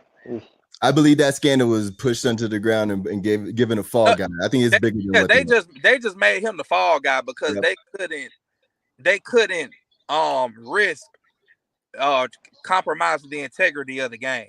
Yeah, you got destroying confidence, confidence in the game. Bro, I've been telling folks for years, man, that jump be WWE, bro. Ticket. Hear me out. I think I can fix the NBA. Get rid of 3-pointers. Extend it out to a 4-point line. Extend it out to a 4-point line where you move the 3-point line back further. They're gonna make it work, Lou. They're gonna make it work. Yeah. Well, okay, now you're doing that. Now you're doing that because there are more people that can hit 3-pointers now than it used to be. Because you remember, long time ago, you only had 1 3-point specialist per team. You had Cooper on the Lakers. You had what was the name of that? Craig Hodges with Chicago. We'll give them one extra point. Give them one extra point. Move the line back further. Make post play important again. They're not. But then you're gonna have. But hold on. But then right now, they have the same problem with the rules allow for high scoring right now. Because if you think about it, people don't remember. I know me and John remember this. It was at one point in time in the freaking 80s. The actual finals was tape delayed. A lot of people don't know that. It wasn't live. It was not live. The finals was tape delayed. And it's just like they're doing it in the NFL. You see the quarterback play don't change. The quarterback getting paid instead of running back. The big man used to be getting paid instead of now you got guards getting paid. Some big man getting paid, right? So again, it's to speed up the game, speed and high scoring. That's what it is. That's what it's entertainment. That's what it's evolved to. So you can move that 3-point line. It ain't going back to post play. It's not. Well, you say move the line back and make it 4, but you're gonna still have the same issue because now people's gonna shoot from further out. Yeah, they're gonna be shooting. So do we keep it at 3 then? Should I modify that? I think you leave it alone. No. Hey, Lou, you're right. Because see, the thing is that there aren't as many people that can shoot. Okay, now depending upon how much further you want to move it back to the what is that? The Stars game and the All-Star game. Yeah, something like that. That 4-point line. Yeah, go ahead, let somebody throw their shoulder right out the damn socket trying to make that shot. Yeah, go ahead. I'm a fan of post play. I think a player that can dominate with his back to the basket provides something to a team that's missing in basketball right now. Well, you can slow the game down with that post play. You can slow the game down and play offensive defense by using the clock. But by that back to the basket game. But everybody want post players to shoot threes now. Analytics. Yeah, I know. Yeah, there you go. Analytics say with the percentages and what people can shoot, it's just advantageous to shoot more threes than your opponent shoot. Hey, what's y'all thoughts? Right. What's y'all thoughts on the Timberwolves? That's not what I like. Okay, all right. You said Timberwolves look good as shit, bro. Shoot. Okay, I gotta give props to Chris Prince on that one. I don't know how you be successful defensively, leaving Gobert on that floor against opponents where they can basically be 5 out. That team can defend, that team can score. I mean, that's a real blind spoiled machine right there. Denver's in trouble, but bro, they got Jamal Murray out there looking like a role player, dog. True. That's crazy. That's crazy that Minnesota's doing this to Denver. That is it's not well with that height that they have all the way across, it's not that far fetched. Everybody clowned Minnesota when they went all in on Gobert, and I may have been one of them. And when they kept Nazir Reed, I was like, why are they keeping 3? I was right there with you, Lou. I was talking shit too. No, I couldn't talk shit because the Celtics ran double big and it was very successful, but it was just a shorter double big. So Jaden McDaniels being what he is the difference, bro. They got Jamal Murray out there looking like sheesh. Because now you got Shaw and you got Jaden. Bro, they got this dude so frustrated he throwing shit at the refs, dog. And he only gets 100K. That's ridiculous. Ridiculous. He threw shit at the ref. They ain't even suspended twice in the same play, DeMar. Twice. I remember that a towel, then a heat pad. I remember that in the same play. It's the same play. The NBA just showed me where they loyalty lie. They loyalty lie to Vegas, not the rules to the game. Yeah. And then he hit the money sign. Gobert did money sign. He got fined the same amount. I'm like, bro, how is he getting away with this? And he saw his comments say, it was 2 days ago, let it go. Bro, really? Bro, I got to keep it real. Jokic had nothing for Nas Reed in game 2, dog. No. Bro. Nas Reed, in my opinion, bro, he is too active for Jokic to guard. That dude just run. Bro, 1 minute he in the lane. Next minute he hit the 3-point line. I'm like, golly, bro. Nas Reed's quick. Nas Reed's a big guard, man. He plays like a guard. That's crazy. And then I gotta go back to how Minnesota's doing against Denver. Again, it's not a surprise entirely because again, them two teams do face each other 4 times a year. They are in the same division. You know, division rivals be completely weird and funky. This is something crazy. And then SS, I know you're a Celtics fan, but you say you're not concerned with Minnesota. All right, guys, I'm Jamal Murray. I think you should be concerned with Minnesota, and also you should be concerned with Oklahoma City. That team ain't no joke. That team may be young, it may be thin. That team can ball out too. So you know what make it so sad, Marquis? You know what make that so sad? What? We was ahead of both those teams, Minnesota. Exactly. Yeah, we actually beat Minnesota.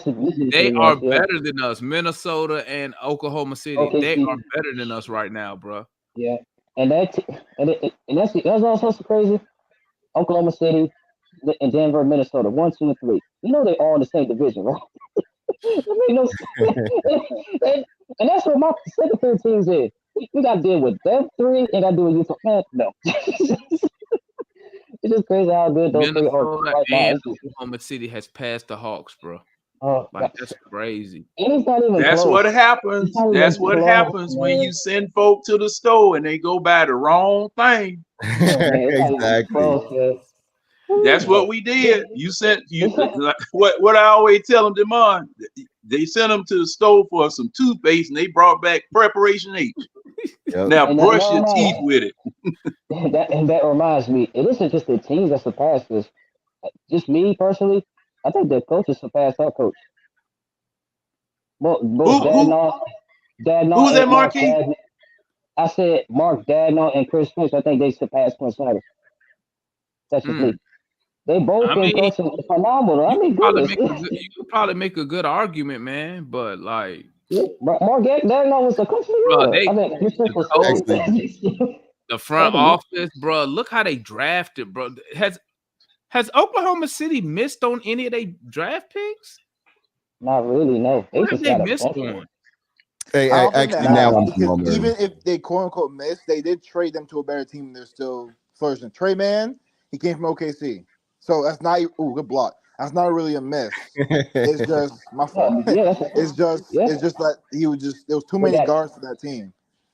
I'm telling you, man. I read on Twitter, man. Somebody said this was a good point. Somebody said another one. Cam Reddish, and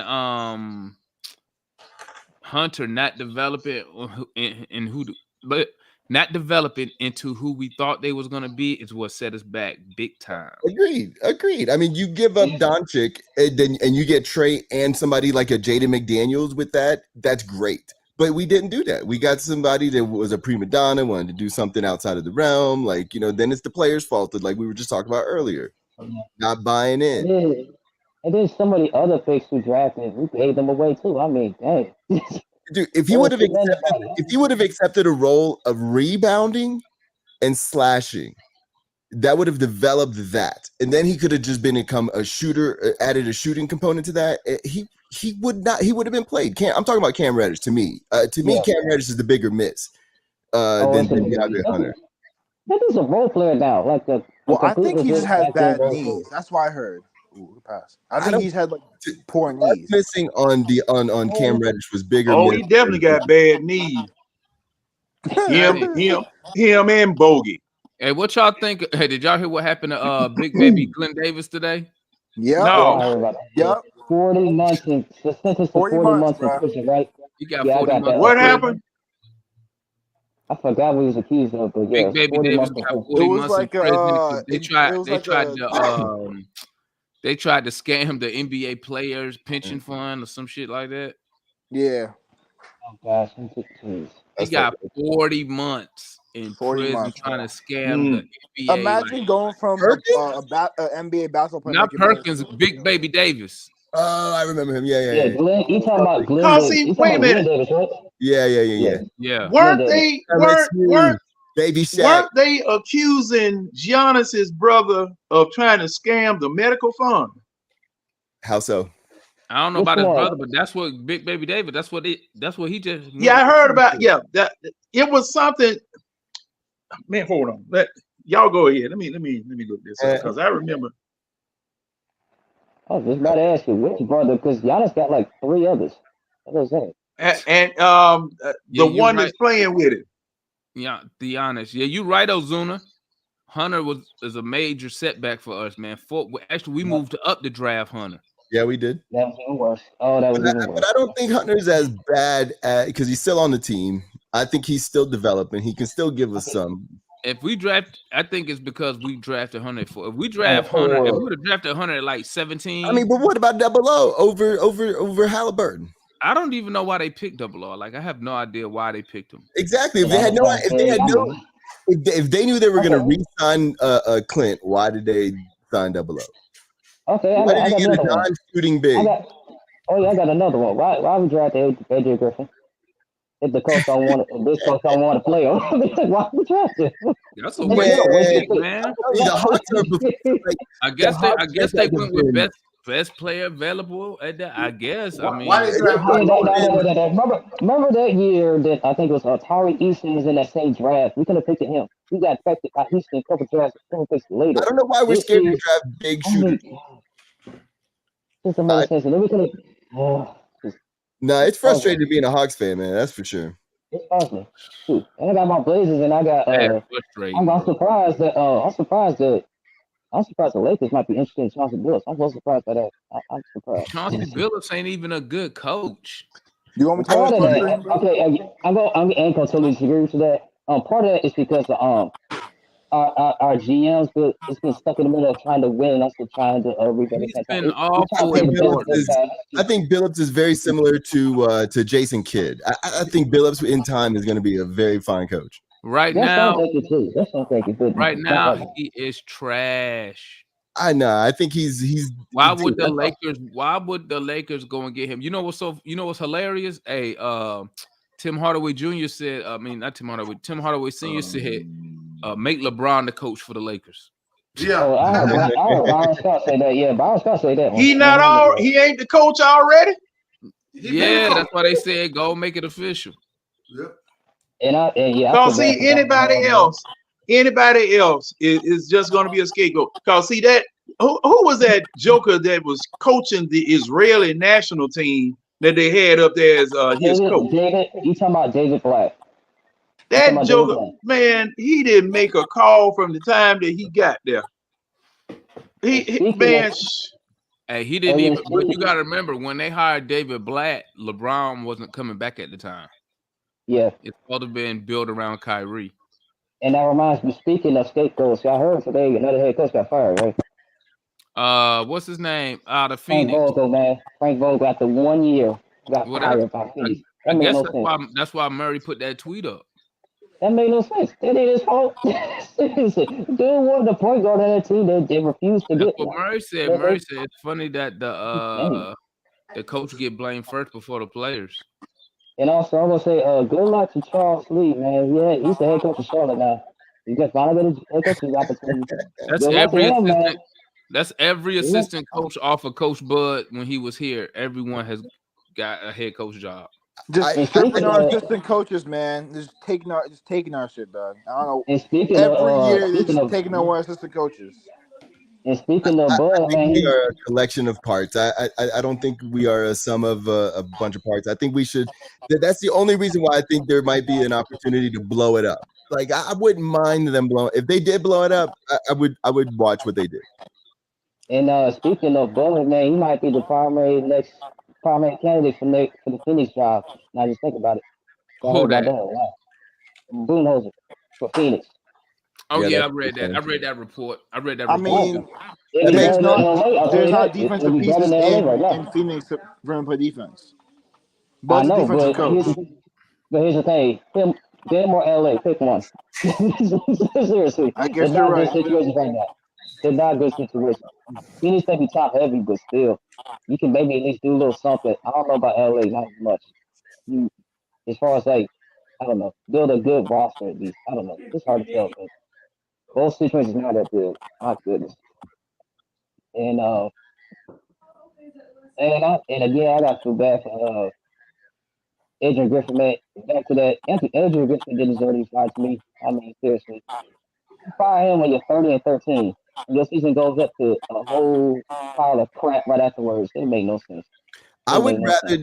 Okay, so next year, if they put AJ Griffin at College Park and let him be the star of College Park for the whole fucking year and just let him play basketball for 30 minutes a game, I wouldn't mind that. I wouldn't mind that at this point. He's still super young, and I think that would build his confidence back, and then he can maybe help the big club. He shouldn't have done that this past season. He shouldn't have done that this year. That's what I'm saying. But you're not wrong, though. It's about 2 years since he's been. Yeah, but you're not wrong, though. He needs to get playing time. He's not going to play in that main roster. Let him play in the Our problem, in my opinion, our problem is not at the guard spot. No, it's the our problem we don't have big men. True. There it is. There We it don't is. have big men. There it is.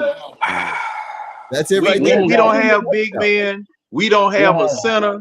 We don't, and I mean, trying to change double O into a doggone center at 6'9" is ridiculous. We have no skill at 6'9", 6'10", 6'11". We have no skill. No Gallo, no John Collins, no nothing. We have nothing there. You know, and then you look at the bench we got. You take a look at the bench we got. What is it full of? Guards. I know. Full of freaking guards. Okay. Now, like Demond said it a long time ago, and it's one of the few things I agree with him on. At any rate, we are a jump shooting team that can't shoot jump shots. And when the jump shots go cold, that's why I've been always an advocate of having a scoring big power forward center, because when the jump shots aren't falling, post the man up and bring something back from every possession that you take down there. So you can play defense on that end of the floor until your eyes turn blue in the white part. But if you don't capitalize on it in scoring, but bringing something back for every trip that you go down there, you're not gonna win. And John, see what happens with a couple of post plays is after he does make a couple of post plays and forces them to double, then it gives the slasher, these guards, a chance to slash and get an easy layup, and then maybe get their jump shot going on an easier jump shot, and it opens them back up. Yeah, because a lot of times all you need to do is just see the ball go in the hole, however you did it, whether it's a layup, whether it's a shot, or something. You just need to see the ball go in the hole. Exactly. But if we get cold shooting jump shots, it's over with. I mean, it's just over with. And it's not just us. It's not just us. Because, see, I know y'all looking at Boston. I know y'all looking at Boston and what we call it right now. You know Boston will let you back in the game. Boston, even no matter what type of lead you get on Boston start missing shots, they will let you back in the game. Only thing you got to do with Boston is just stay close to them. Just stay close to Boston, and they'll give you an opportunity to beat them. We're down by 11 right now, so I'm watching right now. Yeah. But Boston Cleveland gonna go cold too. Cleveland does the same thing. They go cold. They go real cold. I remember that. But it's not for us. It's not just our front court. That's the problem. We remember last season we lacked small forwards big time. We barely had any on the roster. That's why we had to start with John Hunter on lock. He was the only one available. At this point with this roster, unless the Hawks get like a Joel Embiid somehow to match up with Trey, it's not going to get fixed like overnight. No, it's not going to get fixed in a year. It's going to take a while. I know that for a fact. Shoot. But it's and we went through, in order to build this team, in order to get this team, we had to go through some real lean times. And the question is, can this fan base suffer through this again on a rebuild? Can they go through this again? And I'm just saying no. I'm just saying no. John, real quick. Hey, what's that Boston score? Why did he go? It's 81-70. 81-70 Cleveland. Oh, I'm being petty. He was so hyped early. He just bounced. Because they were expected to wipe the floor with Cleveland. I'm gonna tell you this right now. For real though, Cleveland can defend too. So that's to say, there ain't gonna be no walk in the park for Boston stick around. Come on now. If you don't play against the top team, ain't gonna be no walk in the park. So Cleveland just might have stayed consistently. Was on that camera like he about to have a nervous breakdown. He had to bounce. This shit was too much. And thing is, Cleveland, man, they listed Jared Allen for like 5 games. I mean, come on, bro. They gotta evens up. Hey, if I was any other team, I wouldn't be scared of Boston. No, I wouldn't. No, because see, like I said, I'd be scared of Minnesota right now. There's another team out there playing their ass off. No. It ain't just Minnesota. If I'm Oklahoma City, even if I'm still Denver, I'm not afraid of Boston. Shoot. No, that's what I'm saying. No question left alive. I'd be more scared of Dallas than Boston. Now, if they get Porzingis back, then that is a factor. Now that is a fact. If they get Porzingis back, that is a factor. But Boston just shooting. Boston just shooting. No, they let you back in the game too quick. Yeah, What's wrong with Porzingis? He not playing? He got an injury. No, he got an injury. He's injured. 1. Yeah, he got injured in round 1 against Miami. I think it was like game 4 or game 3. He got hurt. Yeah, he's gonna be out for a while. As always. Oh, he may miss a couple more games. He may miss the second round, but that's about it. It ain't Mitchell Robinson. They might get there second round. That's all they're gonna get. But luckily for them, they can just get him back. It ain't like New York though, because New York just lost Mitchell Robinson for the rest of the season. You got to be real bad in like 6 to 8 weeks. They already lost Julius Randle. Yeah, that's the same. And then you saw last night when Jalen Brunson got hurt, and then I think it's another player got hurt. I think Josh Hart. They starting to let do the injuries, man. Yeah. It's crazy with these injuries right now. I can't believe how nonchalant he was about the Knicks. He was like, "Oh, we got this, and we're gonna sweep the Knicks." And I was like, "We got the Knicks." I was like, "Did you not see Brunson play?" Yeah, the Knicks looking all right, man. Brunson out there and them boys. Hey, they got all the right pieces. I gotta give him credit. As long as Indy protects home court, they got a chance. But I'm so shocked by that. They should have took at least one of those two in New York. They the more healthy team by one. This is the biggest difference between the Knicks team that we faced and the Knicks team that's going on right now is that Thibodeau has gotten all those people on that roster to buy into what the fuck he's saying, and so that his little college style disciplinarian shit works. Yeah. And they want to hustle, they want to dive, they want to be effort, they want to be at the right spot, they want to rebound right, they want to do all that shit right because he set that tone 3 years Facts. Mm-hmm. You ain't lying. Yeah. And see, New York has always been that plays right into the persona of the New York Knicks because the New York Knicks, they are a gritty, dirty, I mean, grimy, just like back in the 80s when they had Ewing, Anthony Mason, all of them. New York, you had to battle them. You had to go toe to toe and just about damn near fight with them. And anybody that I ever played that came from New York, those were some of the foulest folk I ever seen in my life, man. I mean, it's just like playing against a lawnmower. If you think about it, it's basically Villanova Pro. I mean, isn't Dejounte also Villanova? I mean, it's all those guys that know how they got taught. Remember when I was the coach that I wanted was that guy, Wright, over Jay Wright. That's who I've been griping for about 10 years. I was like, bring that mother here, and we will be all right. And now Knicks got basically all those kids that got taught how to play basketball that way, all on the same squad now, and they balling together. They believe in each other, and that's how basketball is won. That's the beautiful part about basketball is that you can outplay talent by playing as a team. And that reminds me, another thing about New York, I got the props for, is it goes to their front office. They were patient with this. They didn't go chase for no superstar every single year like the Lakers be doing. They let this mess grow. And then it's now flourishing right before our very eyes. I mean, it's props to the front office for being patient instead of being rushing and jumping for that superstar they're trying to get every single year. Let this mess grow. It's a real good physical team. I know that for a fact. And here's for the people in the comments that are saying that the Knicks may lose next round, and that is a big possibility, especially with these injuries. But here's the thing: is that they are set up, cap-wise, draft-wise, talent on the floor-wise, young youth-wise. It isn't just this year. This gonna be going on for a while. I know that's a fact. It's a long lasting. I agree. Long lasting indeed. And we just keep falling back. What do you think, Damon, man? What do you think about the playoffs? Minnesota looks tough as fuck, right? Minnesota cold, bro. Like the team that I'm impressed with the most is Minnesota, and you got Ant.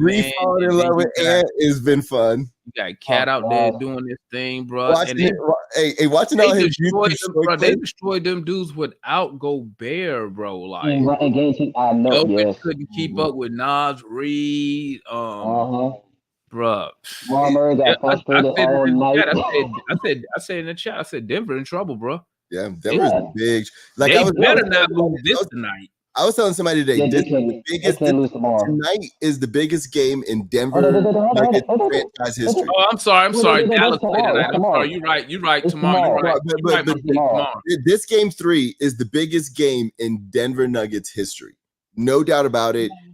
In their franchise history. If they go down 3-0, it really invalidates a lot of shit in a lot of people's eyes. If they fight back 2-1, now we talking. I think they will. And then speaking of the playoff, bro, they better win tonight. Dallas better win tonight, man. Because OKC just like Minnesota. The media, bro. I follow my homeboys, man. We talk bad. Kyrie is nasty. And bro, they got people that you see that national media. They turning on Luka Doncic hard right now. Yeah, quick. I mean, beginning of the year they was praising him so much. Now it's like here come the anonymous executive reports say this, say that. You know, same shit they did with Trey. They do with Trey and shit. To me, Luka's in a good spot because he's a big dude. He's learning right now. He's learning that there's these other levels, and he's also still winning and advancing. So I think this is only positive for Luka. And to me, it's more OKC and not how bad Dallas is. OKC is just that good right now. I mean. Yeah, that's Dort guarding Luka. Luka's Dort is gonna be the one guarding Luka most of the game. Yeah, every game. Hey, Dort, I should change it. I should change it from Jamal. I don't know if you noticed, but right now I'm Jamal Murray in jail. But I can also change this. I can also change it to Luka easy. And I gotta say, him and Shade, remember that bubble year when OKC played the Clippers and nobody gave OKC a chance. Remember that series 1-7, right? And that was when Lucas Dort and Shai Gilgeous-Alexander was on that team too. That's what I was saying about right now. and that's what I was saying about the East and SS is like the best thing that the East got going is that these other teams got to go through the second round in the West, and that looks tough. All 4 of these teams look great. And so whoever really advances out of these 2 teams and then advances again, they're going to be tired. And that's the best thing that the East got going for them. Yeah. And also I'm going to say, this is my prediction. A team from the Northwest division is going to the NBA finals. That means I think Dallas going home. So it's either, to me, Oklahoma City, Minnesota, or Denver. It's one of those 3 is going to the NBA finals representing the West. That's just me. Because them 3 look like, even though Denver's getting smoked right now, they're still better than Dallas to me. It's just Minnesota is just that dang on good, and they have yet to lose in the playoffs, which is crazy. 6-0, y'all smoke. Yeah, I think Minnesota's on the undefeated streak, and then you got OKC. I think OKC on a 4-game streak, they haven't given up 100 points yet in the playoffs. So that's going to be a collision course. But fellas, we about to go ahead in the show, man. Well, yeah, I was going to say RIP. That's what I figured. I was going to say RIP to Eddie one more time. Yeah, give me y'all final thoughts, man, on today.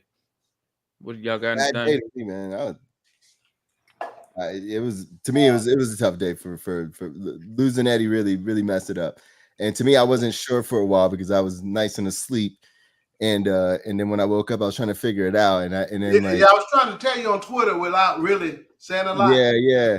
And then so I finally kind of got it. And then I was kind of like didn't want to get it. And then like just memories of him just came rolling through. And none of the fights and all the nasty stuff. It was all the fun stuff just popped in, and like his laugh and his face and like Devon said he used to put his face like right up in that bitch. So I had nothing but memories of that big ass face. And that's good. No damn t-shirt. He got it on the damn Yeah, I'm telling you, it's a big loss, man, and we won't even realize how big it is, man. And I just think if you have anything that you want to donate or give to his family, or if they got anything set up, man, if you can do something, that definitely look to do something like that, because like he was just the breadwinner. Yeah, we just waiting for Patrick to send us some information. I think I told you, Demond. I'm probably gonna head down there to show my respect, pay my respects. I think Mike gonna try to ride with me, once we figure out everything, man. So try to go for us, we talk Hawks and everybody else, man. That's the plan anyway. Yeah. All right, family. Thanks for tapping in, man. We out of here, man. We catch y'all next week. Oh, yeah, don't forget everybody. I think the lottery's this weekend, right? Yes. This weekend, yeah. Oh, is this weekend? Hey, the Hawks win the first. Let me take my laptop. Hey, the Hawks win the first because I'm gonna be in Vegas this weekend. So I'll take my laptop so we can go live. Hey, if the Hawks win the first pick, I might have to get my hopes up a little bit more. You know what? This draft is great. All right, family. We out of here, man. All right.